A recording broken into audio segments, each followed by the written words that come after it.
ভগবানের নাম নিয়ে যে ভোটটা আমি কাকে দেব, দেখবেন আপনার চোখের সামনে মমতা কি ছবি ভেসে উঠবে।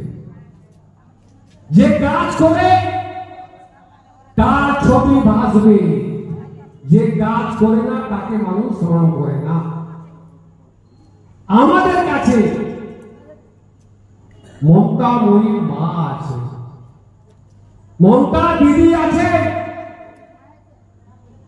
যারা বিজেপি করে তাদেরকে জিজ্ঞেস করবেন ভাই তোমার কাছে কি আছে?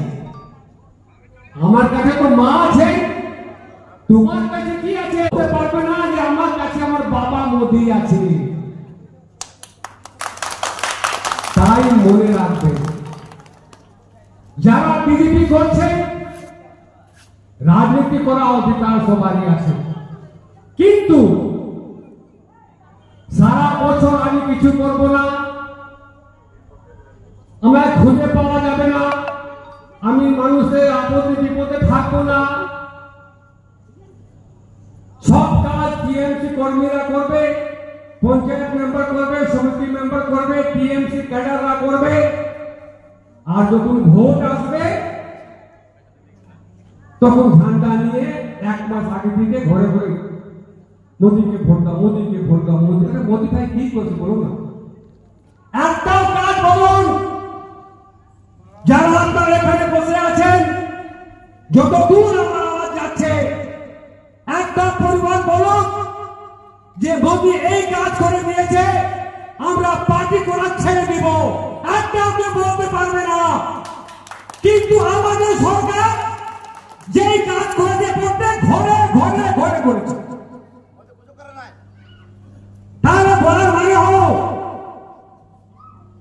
জানেন কারণটা কি?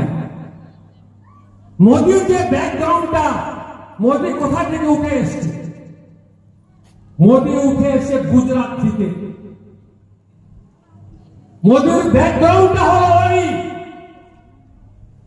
আর দিদি উঠে এসছে আম জনতা, গরিবের মানুষের জন্য আন্দোলন করে।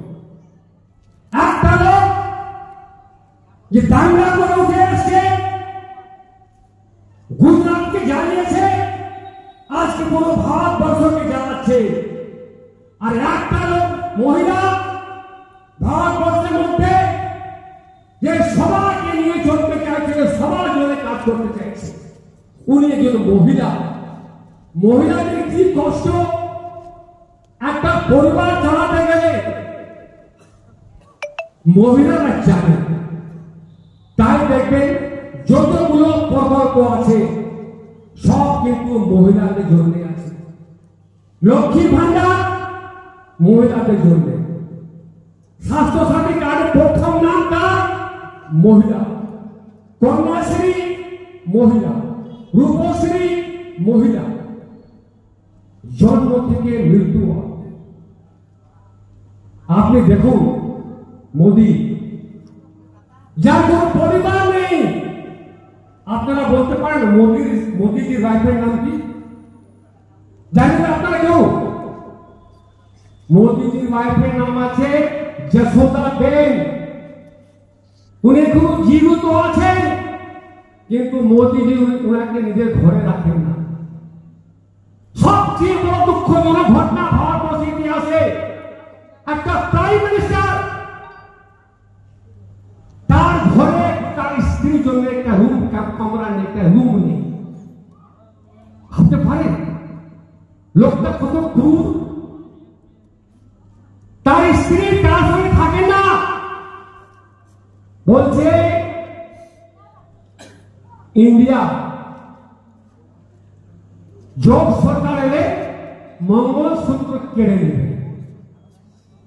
আরে ভাই, তুমি তোমার স্ত্রীর মঙ্গলসূত্র কেড়ে নিয়েছো, এখনো চেষ্টা করেন, মাথায় সিঁদুর লাগান।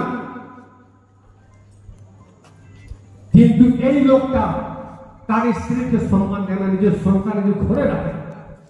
তো যার পরিবার নেই সে কি করে বলবে পরিবারে কষ্ট, পরিবারে কি ব্যথা? এইরকম লোক যে আমাদের দেশের মধ্যে সবচেয়ে মিথ্যাবাদী, জুমলাবাদী। আপনি দেখেছেন আজকে আমাদের পশ্চিম বাংলায় যে নির্বাচন, 3 দফা নির্বাচন হলো, 3 দফার কিন্তু আমরা এগিয়ে আছি। আম জনতা, আম মহিলা কিন্তু আমাদেরকে ভোট দিয়েছে এবং আমাদের 13 তারিখে যে নির্বাচন,